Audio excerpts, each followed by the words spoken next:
आर्द्रा मॉलच्या सौजन्यानं आणि संकल्प मागासवर्गीय बहुउद्देशीय सामाजिक संस्थेच्या वतीनं होम मिनिस्टर स्पर्धा आयोजित करण्यात आली होती।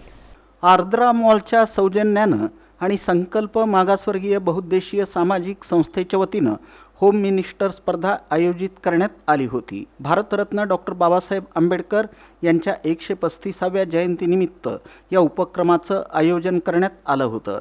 प्रारंभी छत्रपती शिवाजी महाराज आणि डॉक्टर बाबासाहेब आंबेडकर यांच्या प्रतिमेस पुष्पहार अर्पण करून अभिवादन करण्यात आलं। या प्रसंगी प्राध्यापिका उत्तरा बर्डे, अर्चना बर्डे, आर्द्रा मॉलच्या प्रमुख माधुरी बागले, उत्सव अध्यक्ष ॲडव्होकेट नागसेन सोनकांबळे, श्रीकांत घाडगे, संतोष बागले, कौशल बागले, शिल्पा लोखंडे यांची प्रमुख उपस्थिती होती। दरम्यान या होम मिनिस्टर स्पर्धेला उत्स्फूर्त प्रतिसाद मिळाला। या स्पर्धेतील प्रथम क्रमांकाचं पैठणी साडीचं बक्षीस भाग्यश्री वाघमारे यांनी पटकावलं, तर दुसरं बक्षीस वंदना चव्हाण आणि तिसऱ्या क्रमांकाचं बक्षीस सुनीता दसरे यांना देण्यात आलं। यावेळी प्राध्यापक बनसोडे, प्रफुल्ल फडतरे, प्रज्वल बनसोडे, प्रतापराव इंगोले, विकास कसबे, सुजित खुर्द, सचिन बागले यांच्यासह आर्द्रा मॉलमधील स्टाफ मोठ्या संख्येनं उपस्थित होता। बाबासाहेबांनी तो काळ असा होता की लोक स्वप्न बघायला सुद्धा घाबरत होते। अशा वेळेला एक अशक्य कोटीचं स्वप्न फक्त स्वप्न बघितलं नाही तर ते सत्यात उतरून दाखवलं।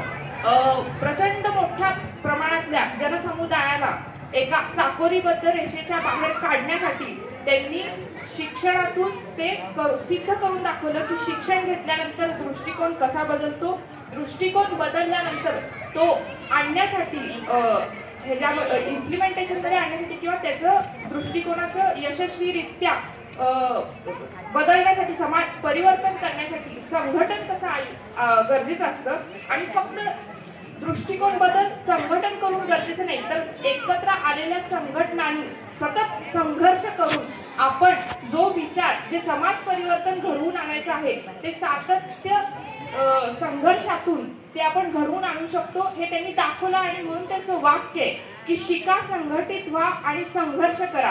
कारण हे ते तीन जगले आहेत अशा काळामध्ये जेव्हा स्वप्न बघण्यात सुद्धा लोक भीत होते।